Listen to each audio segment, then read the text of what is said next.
Once we start to control our inner dialogue, we can really control our feelings.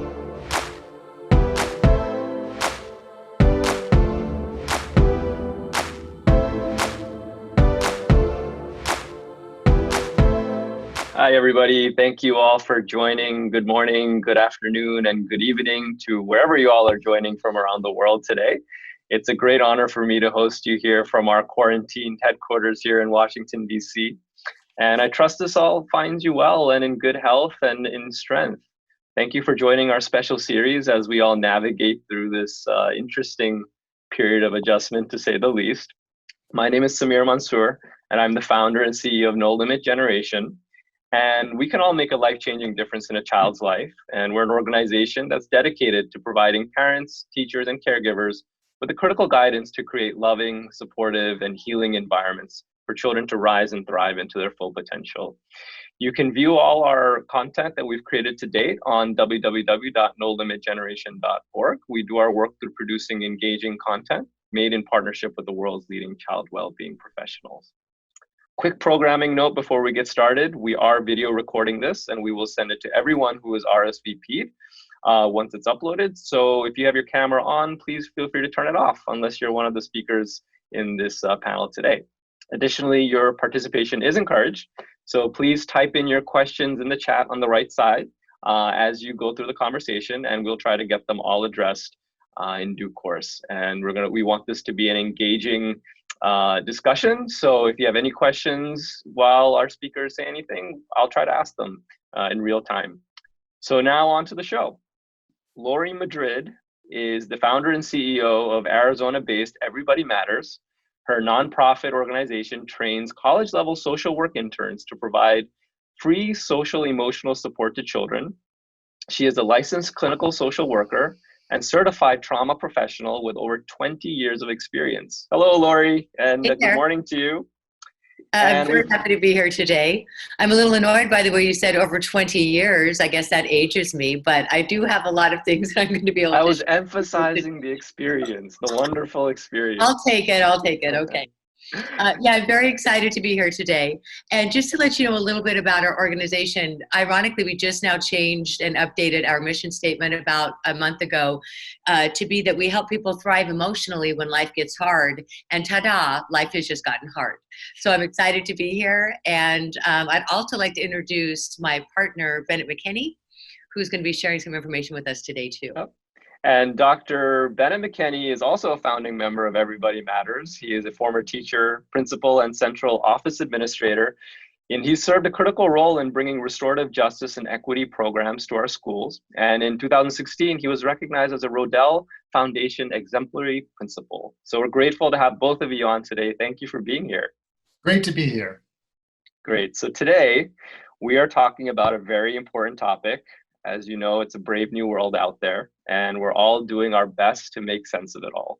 We don't know how long this will last, and it can be easy to get overwhelmed by all that we're seeing in the news. So for today's presentation, we're honored to have both Lori and Bennett on as they talk us through this experience. So Lori, there's a lot of memes on the internet right now about making 50 stress eating trips to the fridge every single day. I know I can relate to that one personally. My shirt was a little tight this morning. Then there are more concerning headlines that we're seeing in certain cities, reporting upwards of 40% increase in alcohol sales, increases in depression, anxiety since quarantine began. We're all coping in different ways. Can you shed some light into what's going on inside of us? Well, we're going to spend the next hour kind of shedding some light into that. So I think the best way to do is to kind of meet this head on in a strategic way. So let's start with Bennett. Bennett's going to help us understand what's happening in our brains and why we're not controlling our behavior as much right now as we might have been doing even just as little as a month ago. Right. Go ahead, Bennett. So I just pulled up a presentation here, which is a simple presentation with a few pictures just to help us focus on some key ideas. And we're going to talk about how our brains work when life gets wonky. And then we'll make a plan for how to deal with this. And then if there's time, touch on how this relates to childcare. So our first big idea here is that when life gets wonky or crazy like it is right now, one of the best things you can do is just keep in mind how your brain works under stress, under challenges, when it feels threatened. And this is interesting right now because some of the best strategies we have for dealing with stress and calming yourself down are exercise and social interaction, which are strategies we actually can't do right now. And in many places, you're in complete lockdown and those are not accessible to you. So that's more to the point that we have to focus on some other strategies you can use to calm yourself down, maintain balance while you're still locked up in your house. And one of these key ideas is just the awareness of how your brain responds to stress. Because normalizing your stress reactions prevents you from having negative feedback cycles that make it worse. And knowledge of how your body reacts to stress actually has a calming effect on your thinking. And then calmer thoughts create a feedback loop to calm your physical body. So what we're trying to do here is recognize that negative emotional states are natural, normal, and even useful sometimes. And doing that cuts off the feedback loops of your thinking that can make it spiral out of control. Let me give you an example. Let's pretend you're at work, back in the old days when we went into an office, and you're nervous about a presentation or a speech or something you have to do, and you look in the mirror and you see that your face is getting all flushed and you're maybe shaking a little bit and your hands are trembling, and you see this and you think, oh no, I'm so nervous, I look like a fool, I am going to be so embarrassed up there. You're having these thoughts about your physical condition, and that's making it worse, and it's escalating worse and worse. Instead, and this is a very popular and very effective strategy, you look at those things and you say, look at that. Those are some ancient pre-wired threat responses in my ancient brain that are being triggered because my silly brain thinks I'm about to run away from a lion or I have to fight off a bear. My brain thinks I'm being threatened. And you can do this activity of saying, silly brain, calm down. You don't need to be worried about fighting right now. We're going to give this speech and no one is actually going to eat us. So that type of reframing your thinking about your stress responses can actually calm you down. So let's look at some more examples of built-in threat responses and how you can reframe your thinking about them during times like this. Okay, so in this next picture, you see a cute little warthog running away from a lion. And in that little warthog's brain, there is nothing going on but thinking about running away. Maybe 10 minutes ago, it was thinking about mushrooms and mice or whatever it was trying to eat, and it had a broad perspective on the universe. But right now, it evolved the ability to just focus on nothing but running away or fighting off that lion. Now, a key thing to remember is that for the millions of years of our evolution and our ancestors' history, this was us. Even though we supposedly dominate the world right now, although we're being humbled right now, I suppose, even though we are in control of the physical world, that's only a new development, past 10,000 years or so. For most of our evolutionary history, we were prey. We literally had lions and tigers and bears chasing us. So our brain is still wired to say, go ahead, be creative, be thoughtful, have this wide perspective. But when you're under threat, focus on nothing but fighting or running away. And this is a challenge now because so many of the threats we face, so many of the stressors in our lives are no longer big, visible, concrete lions. They're things like a mortgage payment that you can't run away from and you can't punch it. You could rip it up, I suppose, but that doesn't do anything. It's not a physical thing to look at and run away from. Or in this case, the virus. We literally can't see the virus. So it's creating anxiety and feedback in us that's making our stress worse. However, if we can stop and think about our threat response and say, okay, I'm stressed out right now, and even though I'm not physically running away and I'm not physically fighting anybody, my brain wants to do that. And just that awareness that your brain is trying to go into a threat response can help calm yourself down. Again, because you're saying, hey brain, I see what you're trying to do. You're trying to fight, you're trying to run away. But we can't run away from this, so just calm down. Let's go deeper with this idea of a threat response. I drew a little picture of sort of a roller coaster line here to represent your emotions throughout the day. Now, your emotions go up and down throughout the day, but they tend to stay boxed into this window. And the researchers on this call it a window of tolerance, where you can tolerate certain emotions. But sometimes things get so bad that you trip out beyond that window of tolerance and you just want to fight or run away. Or down on the bottom, the reverse can happen and you just freeze or you flop and you want to give up. That's actually a play dead response that's still built into our biochemistry and neurons. Now, what this means with your emotions is during that middle band, your emotions are present, but they're regulated. If you trip off into the top or trip over the line into the top, your emotions are now in charge of your life. They're in charge of your actions, your decisions, and your words. And this is tricky because sometimes we think, well, I'm sitting here in this chair. I feel like I'm not fighting, so I must be in rational control of my brain. And we have to stop and say, even though we're not physically fighting, we might just be sitting in a chair, there might still be emotions in our head changing how we think about things and changing how we say things, maybe making us a bit more passive-aggressive or snippy or whatnot. And again, just being aware of this pattern helps us mitigate it. Let's go deeper with that idea of emotions taking over. In this picture, you see a picture of a pilot practicing on a flight simulator. Now, we have pilots do that so that they learn lots of patterns for dealing with emergencies. Here's why. A relaxed, calm brain is actually a pattern-making machine. When you're in a good mood and you're relaxed, your brain looks out in the world and it just starts connecting things and making patterns and building understanding of the world. That's what it's evolved to do during a relaxed emotional state. But under stress, your brain gets a laser-like focus on one thing at a time. It no longer has that broad perspective. And with that laser-like focus on one problem, it loses the ability to problem solve and be creative. So the stressed out brain is a pattern using machine. Relaxed brain, pattern maker. Stressed brain, pattern user. So in this case, a pilot who trains on many different scenarios, maybe with a cup of coffee there in the flight simulator lab, learns lots of different things. It's relaxed, no problem. And that way, when they're up at 40,000 feet and an engine fails, they can just say, oh, okay, engine failure. We're going to do this, this, this. They have patterns to rely on under situations of stress. So let's apply that.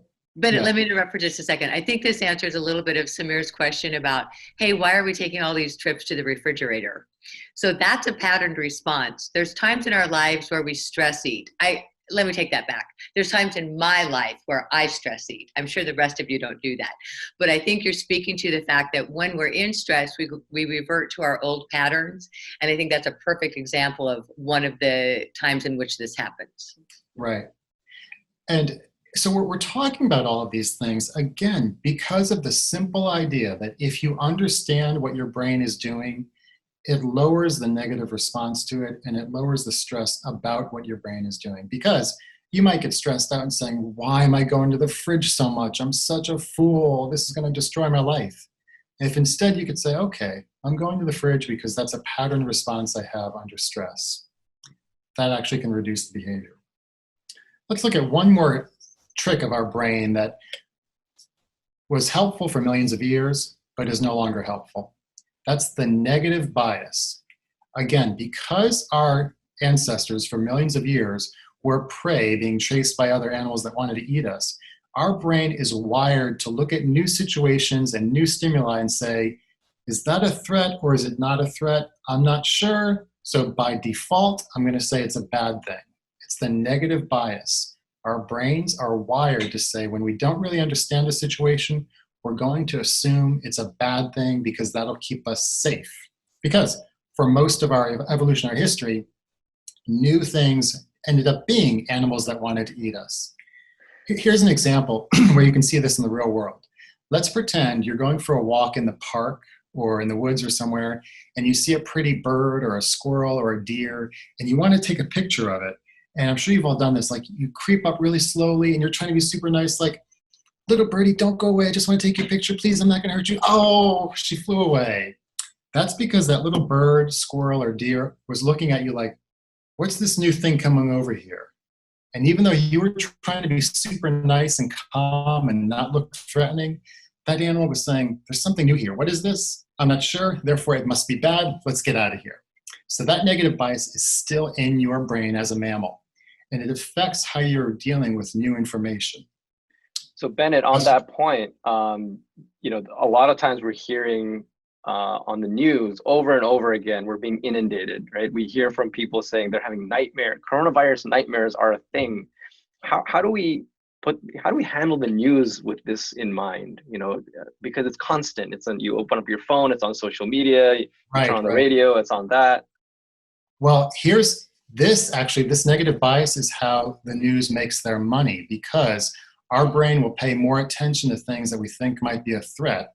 So therefore, the news doesn't report information on, oh, there's a high school that's 3D printing face masks to cover up first responders. Like, that's the bottom of the news. That's a feel-good story. The headliner is, oh, the Prime Minister of Great Britain is now in the hospital. Oh, New Orleans has an outbreak. Oh, this, all this, all this. News is designed to pick the bad stuff first, because by definition, that will get more viewers. That engages us more. So by recognizing that helps you sort of step back and say, wait, what's the full picture here? Where is the good news? What do I need to back away from? And someone else told me some good advice, and they said pretty much during this crisis, there's only about 10 minutes of new information coming out every day. So you don't need 9 hours of CNN playing in the background or Fox News or whatever. If you good really to be informed. Yeah. It's good to be informed, but not inundated. Get in, watch for 10 minutes, see what the headlines they are. We're still in lockdown? Yes? Okay, go back out and read a book. Turn the news off after 10 minutes, because they're just trying to find more negative stuff to keep you engaged for 10 hours so that they can sell 10 hours of advertising.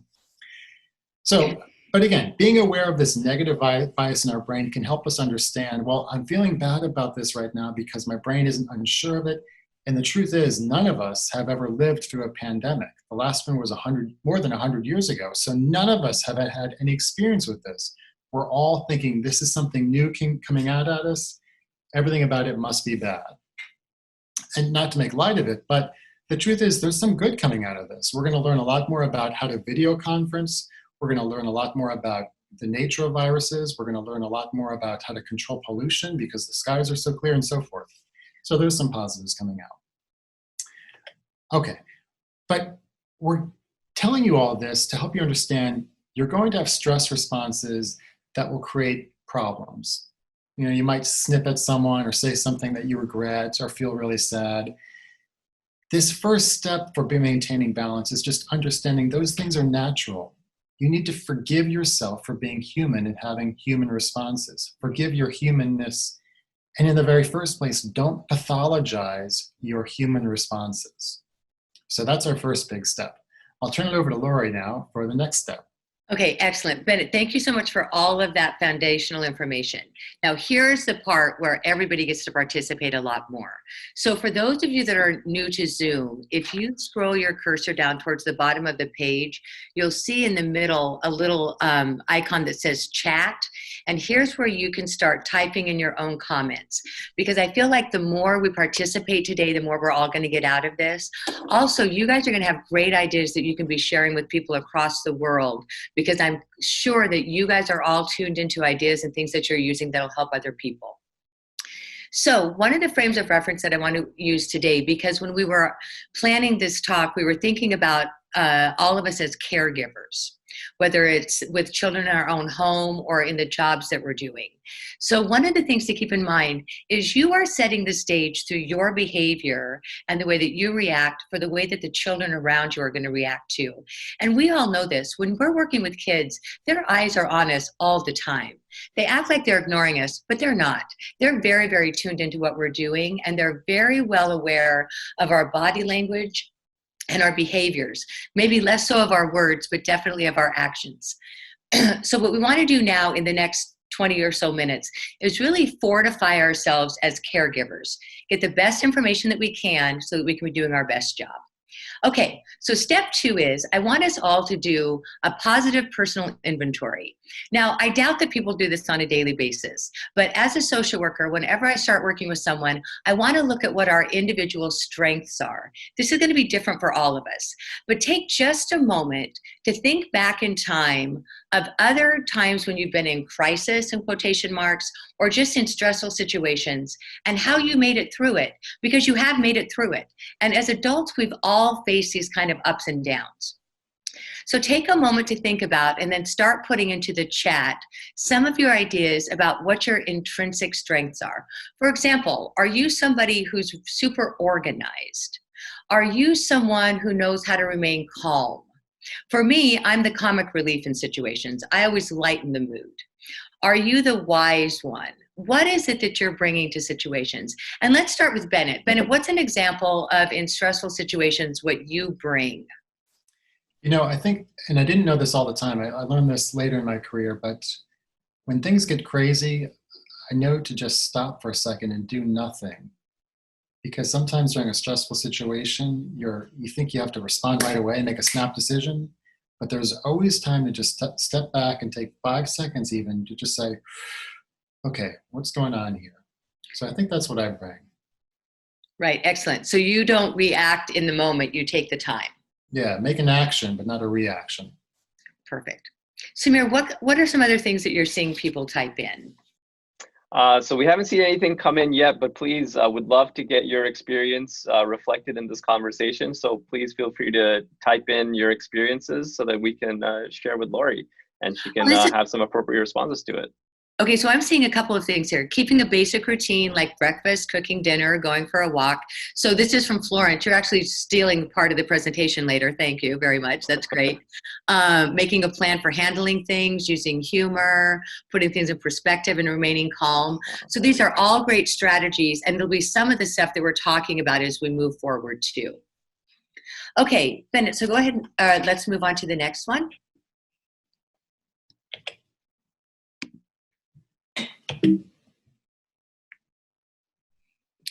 Okay, so like Florence had said, one of the things that we're going to want to do once we've reminded ourselves of what strengths we're already bringing to the fore is to do what this woman is doing here and look at a map that's going to move us through where we want to get to go. Now, the key to that is we need to figure out where do we want to get to go to begin with. So first of all, decide what is actually your goal or destination right now. Or in psychobabble terms, what is your best hope for what can happen in this circumstance? So for example, for me, my best hope when I realized all of this was happening was I wanted to make sure I'm going to get my interns through this in a way that they can graduate. And also I want to be able to be as helpful as possible. So once I set that goal, I was able to develop a plan. So as a caregiver, a part of what your plan might be is I want my kids to be able to be as happy as they can during this time.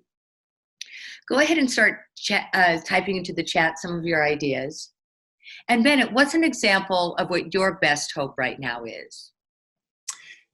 My hope is really, I hate to be Pollyannish, but exciting, because I really hope that we're going to learn some really innovative practice from this. We're forced to work in this situation right here. The truth is, I'd much rather be in front of all of you, cracking jokes, walking around the crowd, bonding with all of you. But this is forcing me to learn new ways to connect with people and be engaging over the webcam. Exactly right. I'm also seeing answers like play, spend more time meditating. Samir, do you have any ideas about what your goal is during this time? Yeah, this is really great. I think whenever there's a challenge, especially with a challenge like this, which is so global, but it's also so individual at the same time, it gives us an opportunity to really reflect and see what needs healing in our own lives. And so for me, I think it's taking that pause, right, from your daily life, that daily, like, this needs to get done, this needs to get done. How many times have we said to ourselves, I wish I had more time to read. I wish I had more family time. I wish I had more time to get that hobby started. I wish I had more time to be at home. And now we're faced with a challenge where we get to be heroes just by sitting at home, right? You not only doing yourself a favor, you're doing a world a favor by sitting at home. So I think it's really taking a step back and thinking to myself, what is this bringing up within me that needs to be healed right now. And for me, maybe it's time to do a little less and just interpret what's coming up and sit with that. Right. And that's a perfect segue into now step number 4. So one of the things that we can do during this time is figure out what is within our circle of control. And it's really interesting. When I use the word control, sometimes I get pushback from people because they're like, I don't want to be seen as controlling. But here's the deal. When you think about it, in our daily lives, there is so much that we have control over, whether it's as simple as deciding where I'm going to go for lunch, or I want to go to the ball game, or I'm going to go see a movie, I'm going to show up for work or I'm not. There's a lot of things that we can control. And something that has come out of this pandemic is a lot of people are feeling concerned because they feel less in control. So what we want to look at is, even though there's some things that we've lost, again in quotation marks, there are things that we can control. So for example, going back to the goal that I want my kids to be having a good time now, something that's taken off the table from that is nobody's going to Disneyland in the near future. But there are things that we can be controlling. So again, let's do a list in our own minds about the ways in which we do have efficacy. Samir brought that up. I now have more time to read. I have time to do self-development. I have time to play, as someone said. And for those students, for those of you that are really concerned about children right now, one of the best things that you can do is control your home environment in terms of having some structure. Again, sometimes we get pushback and people are like, no, my kids will push against that. That's okay. As long as you have some kind of structure for them to push against, they're going to feel much more safe and comfortable. If you think about the way that schools are set up, from the moment a student gets to school in the morning, everything about their day is planned out. It's on a very rigid schedule. And it's actually, in most places, dictated by bells. After the first bell, you go here and you do this. After the lunch bell, you go and do this. So in your own little way in your home, you can decide, okay, from 8 to 8:30 is family breakfast time, etc. So the other thing that's important to do right now is develop a unique list of games and activities that your family can be doing. This will be different for everybody because all of our families are different. But having a list of things, I think, will help people to feel more like they have control over the things that they're choosing. Another cool idea I heard was there's a family who's creating a book called Our Unusual 3 Months in 2020, where everybody's adding things about what life's been like for them here in the pandemic so that they can share that later. Great idea. So if you haven't already added things in the chat, or if you have ideas, share out with us about what kinds of things you have control over now. You know, Laura, I'm just thinking too, there are some modern theorists that say the rise of anxiety in our modern world, which even before COVID off the charts, is because we're focusing too much on the threats we can't control. So if we go back to that picture of the little warthog running from the lion, that warthog is actually controlling the situation because it said, I can do something here, I can run away. The problem is now we're stressing out about so many threats we can't do anything about.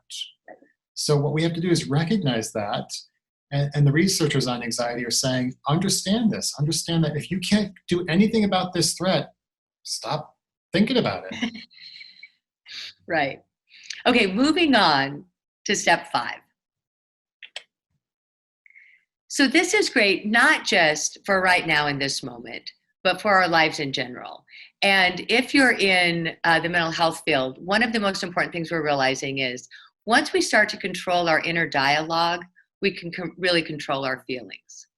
Once you control the way that you think, you can control the way that you feel. So for some people, this is a new idea. For some people, it's not. But I want to give a really specific example that I think most of us can relate to. So driving in traffic. You get up in the morning, you're driving to work, and suddenly somebody veers into your lane. You almost hit them because you didn't realize that they were there, and they scoot in front of you. So you are always creating a script in your mind of what happened. And so the script I might create is, oh my gosh, that person was such a jerk. That was dangerous. I could have been hurt. I can't believe that they did that. Now you can even hear in the tone of my voice from that script that I'm angry, I'm annoyed, my blood pressure is rising. I'm not having a great reaction to this. And it's likely going to affect my mood throughout the day. So now let's rewind again. And we're going to look at the same situation, but I'm going to choose a different script. So I'm driving along, someone comes out in front of me in traffic, and I think to myself, oh, geez, I wonder if I was just in their blind spot. I want to be more careful because I want to make sure that I'm not in an accident. So again, you can hear, even from the way that I'm talking, by changing that story, I'm not angry about that. I'm just being more cautious, and I'm realizing, oh, I'm sharing the road here, and I need to pay attention to what I'm doing. So from the exact same event, there's two different feelings that I get. One of them is anger and hostility and feeling as though I've been wronged in some way. And the other is realizing, oh, I'm a part of community here, and I need to figure out how I'm going to manage in it without there being an accident. Now, the key to that is I get to choose the script. And ultimately, I don't really know what happened. I don't know what that person's intention was. I don't know if they knew I was there. But I don't need to worry about that. What I need to worry about is what I choose to believe about it. So Bennett, you had a really good example earlier this week about this whole idea of our inner dialogue. Right. Because you have the inner dialogue with people in the outside world and your impressions of them, but you also have an inner dialogue about yourself. You're constantly telling yourself a story of who you are, how you're worthy in the world, what you're good at, what you're bad at, and so forth. Sometimes it's a good, healthy conversation, sometimes it's not. So here's a really effective trick. Take a look at that conversation you're having in your head about yourself, and then step aside and imagine that you're hearing that conversation as you're overhearing a married couple in a restaurant or at a park somewhere, and think, if you were to hear that conversation, the conversation you're having about yourself, if you were to hear that between a couple, would you think they have a good marriage or an unhealthy relationship? So, if you're in a restaurant and someone says, I'll have another glass of wine, and the spouse says, oh, you're going to have another glass of wine? You might chuckle to yourself and say, yikes, they've got some issues to work on. It's not your place to intervene. But when you hear those type of passive-aggressive or negative or whatever kind of comments in your head about yourself, you can intervene and you can say, stop, this is not a healthy conversation I'm having about myself. I need to change the narrative about myself. Ellen's given a great suggestion here in the chat that it's such a great reminder to control that inner dialogue, because like you said, this, we often operate out of this, the pattern is already infused in our brain, and we need to rewire that fusing, right? And our brains, through neuroplasticity, thankfully, we can rewire those grooves that are already set in the brain.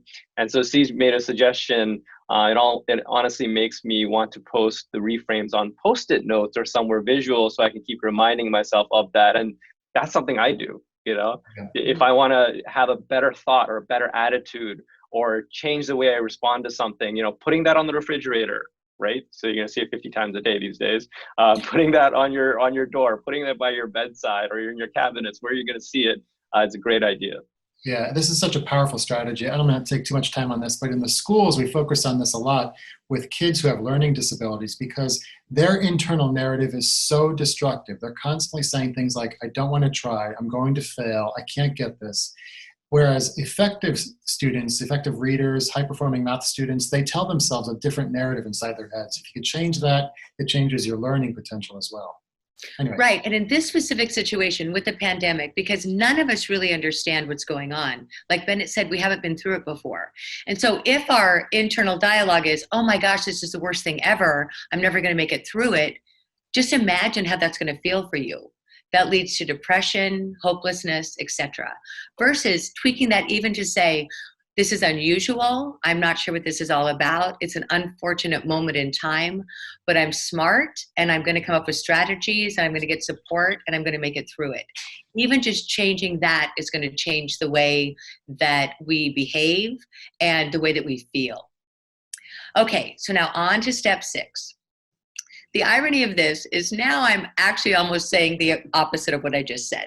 So first of all, I wanted you to focus on the things that you can control, because it feels good to know that there are things that we can have efficacy in.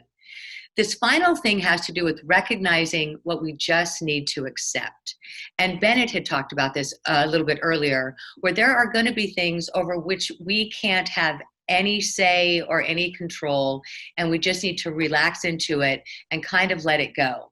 But I want to give a word of caution here, because I also don't want to be Pollyanna and say everything's going to be fine and we don't need to worry, etc.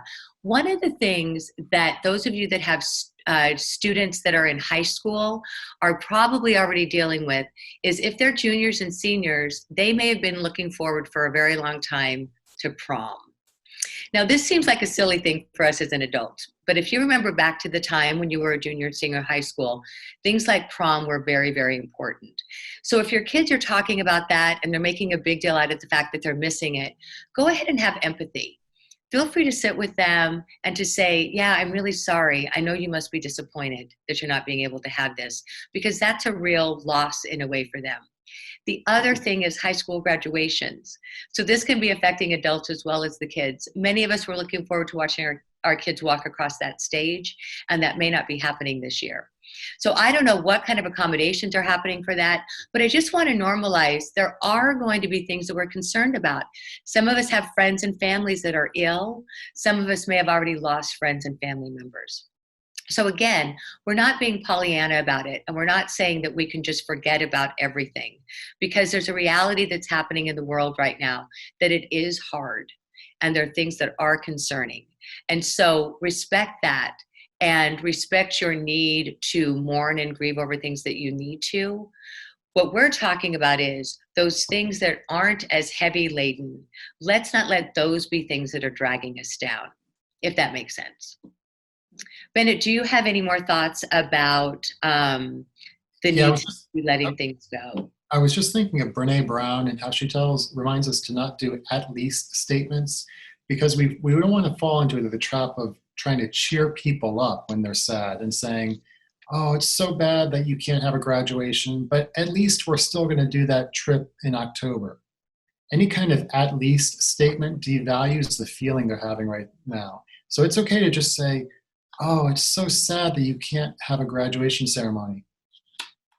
And that's it. You don't have to add an at least to try to cheer them up, because what the brain needs is not to be cheered up. Under stress, the brain needs to know that it's with someone who cares about them and someone who understands their feelings.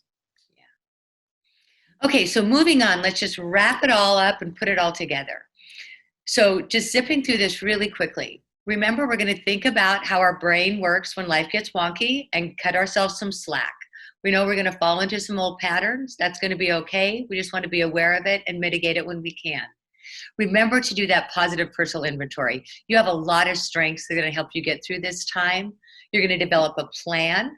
Figure out the things that you can control. Remember, you want to pay really close attention to your inner dialogue right now and forever, because the more you control that, the happier your life is going to be in general. And then also remembering to recognize the things that we need to accept. So in wrapping up though, I was hoping Bennett could talk just a little bit about reminding us about positive emotional contagion and how that will affect the people that we're surrounding ourselves with. Right, because we want to talk about childcare and how all this translates to effective childcare. And one of the key ideas to remember is the idea of emotional contagion. And that is exactly what it sounds like. Our emotions are very contagious. We've evolved this skill because for years we lived in, or for millennia, we lived as creatures that were together, and we needed to understand everyone else's emotions for our own safety. So our ability to understand emotions and pick up on the emotions of others is millions of years old, and our ability to communicate verbally is only maybe 30 or 90,000 years old. So our ability to pick up on emotions is much stronger. This is important because our children are going to know how we feel, whether or not we tell them or not. So we need to be aware that our mental state will be present and on the table for the children we're around. But here's the thing, we can't trick ourselves into thinking, okay, I'm going to stop being sad so that I'm happy in front of my child and my child doesn't get sad. We need to find the balance of normalizing our own feelings and expressing them in a way that our children can see, oh, here's someone I'm learning from, and they're processing their feelings. That's what I should do too. Laura, do you have anything to add to that? I don't think so, except I want to go back to a comment that wasn't ours, but that came up in the chat. Also reminding us, as much as you can right now, figure out ways in which you can have fun. This is an unusual time where suddenly, when we were in situations where it's like, oh, if only I had time to fill in the blank, now you may be able to have time to do whatever your fill in the blank was.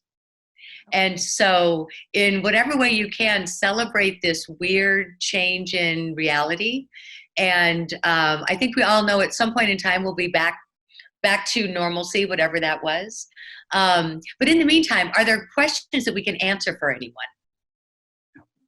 I think that what you just brought up, Bennett, is such a great point around emotional contagion, right? Because not only is this, virus that we're all talking about a contagion, but fear is a contagion, right?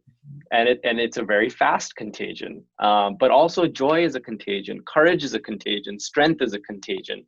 So there's an opportunity here, like you just beautifully mentioned, Lori.